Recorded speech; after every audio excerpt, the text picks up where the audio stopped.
One compartment open model की 4 classes होती हैं upon the basis of the rate of input of the drug. जैसे ivy bolus और IV infusion, दोनों में ही इंट्रावीनसली ड्रग को एडमिनिस्टर किया जाता है directly into the plasma. But bolus के केस में जो ड्रग की डोज है वो टाइम ज़ीरो पर ऑल एट वंस इंजेक्ट करा दी जाती है, जबकि इन्फ्यूजन का मतलब ये होता है कि स्लोली ड्रग को इन्फ्यूज़ कराया जाता है at zero order rate. Constantly drug को इन्फ्यूज़ कराया जाता है, यानी कि एक सर्टन अमाउंट एक सर्टन पीरियड ऑफ टाइम में कॉन्स्टेंटली एडमिनिस्टर की जाती है। अब ग्राफिकली इसको एक्सप्लेन करते हैं कि जो प्लाज्मा में ड्रग की कॉन्सेंट्रेशन है वो over the period of time increase कर रही है, बट एक ऐसा टाइम फिर आएगा कि जब वो स्टेडी स्टेट अचीव कर लेगी। सो ये एक कॉमन पैटर्न होता है कांस्टेंट आईवी इन्फ्यूजन के प्लाज्मा वर्सेस टाइम कर्व का।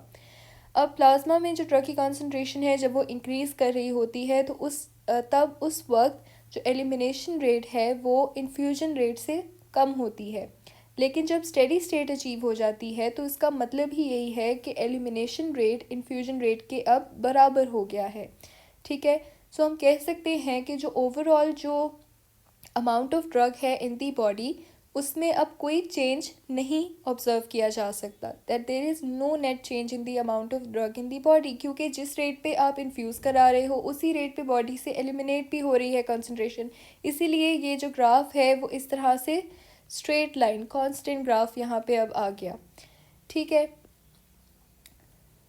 अब ओके, सो इस ग्राफ के थ्रू हम IV infusion open model one compartment open model को समझेंगे। बट उससे पहले ये है कि आईवी इन्फ्यूजन के अंदर होता क्या है। जो ड्रग होती है उसको जब आप एडमिनिस्टर करा रहे होते हो तो वो फॉलो करती है ज़ीरो ऑर्डर को, लेकिन वही ड्रग जब बॉडी से एलिमिनेट होती है तो वो फॉलो करती है फर्स्ट ऑर्डर आउटपुट को। सो ज़ीरो ऑर्डर इनपुट है और फर्स्ट ऑर्डर आउटपुट है। सो यही एक इस पूरे टॉपिक की मेन बात है। इस ग्राफ के थ्रू समझते हैं इस चीज़ को। हमने बात की कि जो ड्रग का एडमिनिस्ट्रेशन रेट है वो है ज़ीरो ऑर्डर, यानी कि हम देखा कि फर्स्टली हमने 100 mg एडमिनिस्टर की। ठीक है, और फिर मैंने फ़र्स्ट हाफ लाइफ पे अगेन 100 mg एडमिनिस्टर की। ठीक है, ये जब कंसंट्रेशन एक फर्स्ट हाफ लाइफ पे 50 हो गई और मैंने उसमें अगेन 100 mg ही एडमिनिस्टर की तो वो 150 हो गई। देन सेकेंड हाफ लाइफ पे जब वो हाफ हो गई एंड देन मैंने अगेन 100 mg की तो वो 175 हो गई एंड सो ऑन। सो मैंने क्या किया कि मैंने एक constant amount of the drug जो कि है 100 mg वो कांस्टेंट इंटरवल ऑफ टाइम के ऊपर एडमिनिस्टर कराई।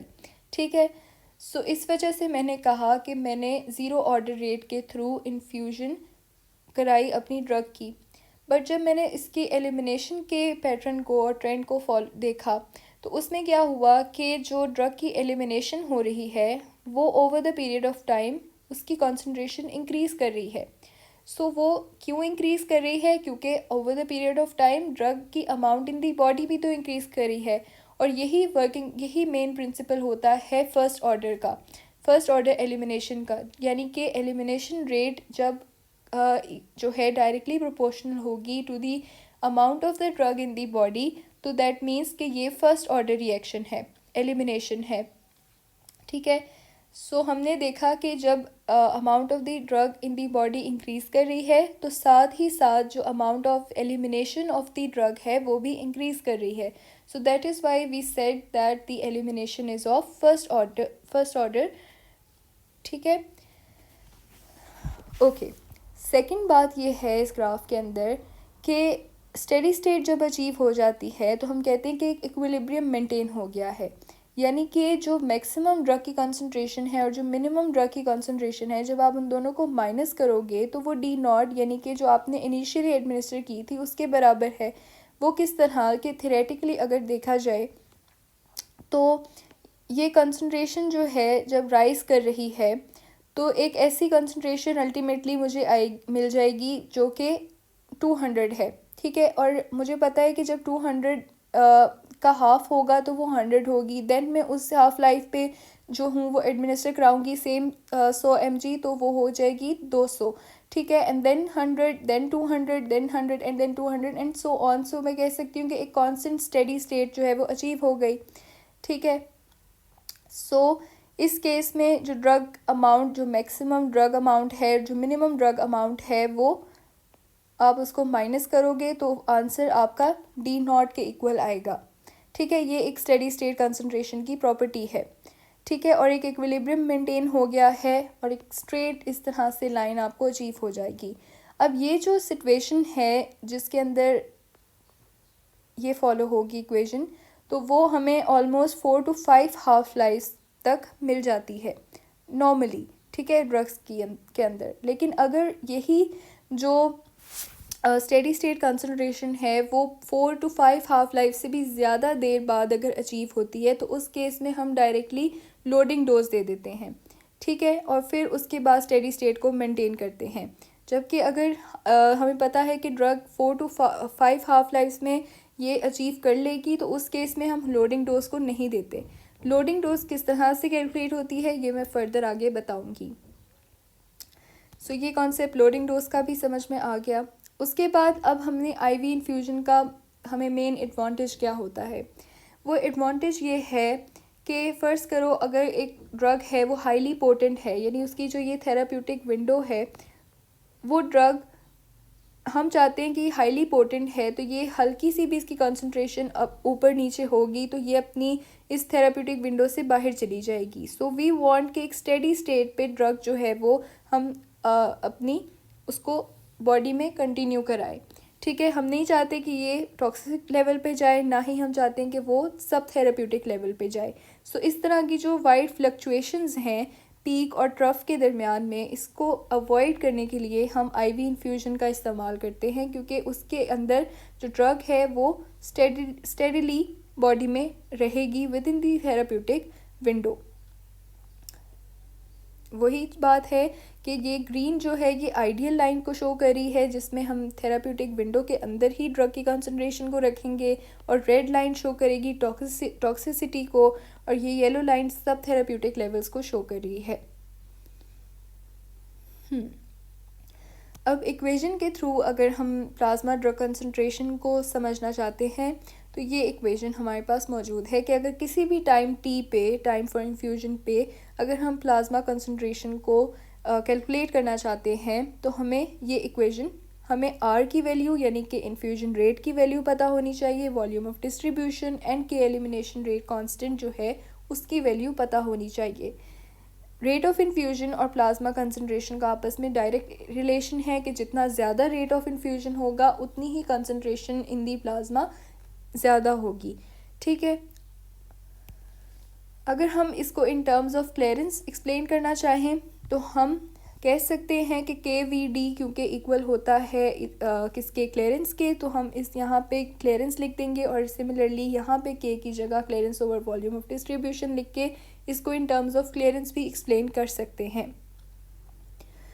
अब स्टेडी स्टेट कंसंट्रेशन को कैलकुलेट करने का क्या फॉर्मूला है। अगर हम ट्रूली देखेंगे ट्रू स्टेडी स्टेट कब अचीव होती होगी, जो ये हमने 4 to 5 हाफ लाइफ वाली बात की है वो हम जनरली बात कर रहे हैं। लेकिन अगर हम बहुत ही ज़्यादा स्ट्रिक्टली देखें कि एक स्टेडी स्टेट कंसंट्रेशन जो है वो एक्यूरेसी के साथ देखें कि 200 mg फॉर एग्जांपल थी मेरे पास मैक्सिमम कंसंट्रेशन, वो कब तक अचीव होगी, तो उसको अचीव करने के लिए ऑलमोस्ट इन्फिनिट टाइम लग जाता है। ठीक है, तो उस केस में जब टाइम जो है वो इन्फिनिटी है, तो हम इसमें अगर इस इक्वेशन में जो हमने ऑलरेडी डिस्कस की है उसको पुट करें तो e माइनस इन्फिनिटी ये इक्वल होता है 0 के। सो पीछे ये इक्वेशन बच गई। सो स्टेडी स्टेट कंसंट्रेशन यानी Cp जो है उसको रिप्लेस कर दिया CSS से, स्टेडी स्टेट कंसंट्रेशन से, तो वो इक्वल हो गई इस चीज़ के। और सिमिलरली मैं इसको रिप्लेस कर दूँ अगर क्लियरेंस के, तो ये इक्वेशन हमारे पास डिराइव हो गई।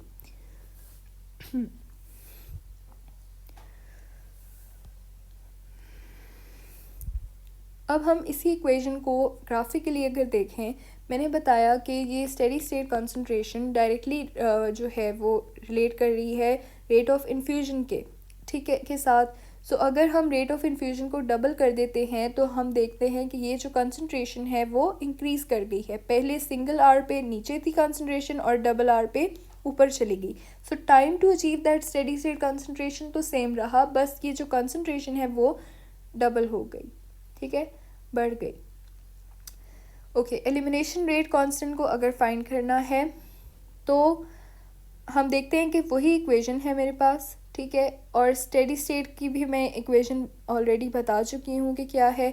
अगर मैं इसको स्टेडी स्टेट वाली कंसनट्रेशन को इसकी जगह प्लेस कर दूँ तो मेरे पास ये इक्वेशन आ जाती है। इसको फर्दर सॉल्व किया तो हमने देखा कि ये हमारे पास सिंप्लीफाइड फॉर्म आ गई, ठीक है। अब नेचुरल लॉग लिया ऑन बोथ साइड, ठीक है। जब हमने लॉग लिया तो हमारे पास ये इस तरह से आ गया। 2.303 किस तरीके से आया है, ये इसलिए आया है क्योंकि हम लॉग को लॉग बेस 10 में कन्वर्ट करते हैं, तो ये इक्वेशन हमें इस तरह से मिल जाती है, ये चीज़ एक्सप्रेशन मिल जाता है, ठीक है। So ultimately the point is के जो के है, के एलिमिनेशन रेट कांस्टेंट है, उसका फॉर्मूला हमारे पास मिल गया इस पूरी डेरिवेशन के थ्रू, ठीक है। और इस के की वैल्यू को अगर हम देखें तो इसमें हमने जो है, हमें जो टाइम रिक्वायर्ड है किसी भी टाइम टी पे, अगर आप के की वैल्यू को फाइंड करना चाहते हैं तो आपको मिल जाएगी। आपको CSS स्टेडी स्टेट कंसंट्रेशन का पता होना चाहिए और plasma concentration at that time T आपको पता होनी चाहिए अगर के की वैल्यू निकालनी है। अगर एलिमिनेशन हाफ लाइफ निकालनी है तो उसको आप अगेन 0.693/k, ये और वीडियोस में काफ़ी दफ़ा एक्सप्लेन किया है कि ये किस तरीके से आया है, ठीक है। सो ये भी जो है आप उस के की वैल्यू को यहाँ पे पुट करेंगे और हाफ़ लाइफ निकाल सकते हैं। अभी मैंने बताया कि लोडिंग डोज अगर हम दें वो किस केस में देते हैं कि जिनकी हाफ़ लाइफ, जिन ड्रग्स की बहुत देर तक बहुत देर बाद जाके बहुत सारी हाफ़ लाइफ्स के बाद जाके स्टेडी स्टेट अचीव होती है, तो हम उस केस में सबसे पहले एक लोडिंग डोज दे देते हैं और फिर उसको मेंटेन करते हैं स्टेडी स्टेट कंसंट्रेशन को, यानी कि IV इन्फ्यूजन दे के फर्दर मेंटेनेंस डोज जिसे कहते हैं वो दे के हम स्टेडी स्टेट को अचीव कर लेते हैं, ठीक है। तो अगर तो मैंने लोडिंग डोज और दी और साथ में IV इन्फ्यूजन दी तो उस केस में मेरे पास स्टेडी स्टेट फ़ौरन ही अचीव हो जाएगी। लेकिन अगर मैं देखती हूँ कि मैं सिर्फ़ और सिर्फ तो ये स्टेडी स्टेट अचीव हो जाएगी, यानी कि मैं लोडिंग डोज भी दे चुकी हूँ और मैं IV इन्फ्यूजन भी दे रही हूँ, तो जो प्लाज्मा में ड्रग की कॉन्सेंट्रेशन है वो एक लेवल पर मेंटेन रहेगी। लेकिन मैंने खाली अगर लोडिंग डोज एक दफ़ा दी है तो फिर अल्टीमेटली उसने बॉडी से एलिमिनेट होना है और वो ग्राफ यूँ नीचे की तरफ फर्स्ट ऑर्डर को फॉलो करते हुए जो ड्रग की कंसंट्रेशन है वो over the period of time decrease करती जाएगी, ठीक है। और लेकिन अगर हम IV इन्फ्यूजन खाली देंगे तो वो अपने नेचुरली जिस तरीके से स्टेडी स्टेट को अचीव करती है वो अपने जितनी भी हाफ लाइफ उसको रिक्वायर्ड है उसके बाद अपनी स्टेडी स्टेट को अचीव कर लेगी, ठीक है। अब लोडिंग डोज को कैलकुलेट करने का क्या तरीका है, इसमें दो मेथड्स हैं। एक मेथड ये है कि आप अगेन इस तरीके से निकाल सकते हैं। आपको पता है कि VD is equals to amount of the drug in the body और ओवर दी CP होती है, तो अगर आप इसको जो है DL कर लें कंसिडर और इसको आप concentration at steady state consider करें, यानी कि loading dose is equal to the amount of the drug in the body at the steady state, ठीक है। सो आप यहाँ से इस फॉर्मूला के थ्रू निकाल सकते हैं। और अगर आप इस इक्वेशन में देखें कि आपकी जो मैंने ऑलरेडी बताया था कि CSS is equals to R/VD/K, ठीक है। तो अगर हम जो CSS इंटू VD एक तरफ ले जाएं और R/K एक तरफ रखें तो हम कह सकते हैं कि यहाँ इस इक्वेशन के थ्रू हमने यहाँ पे DL पुट किया, ठीक है, और ये हो गया DL is equals to R/K।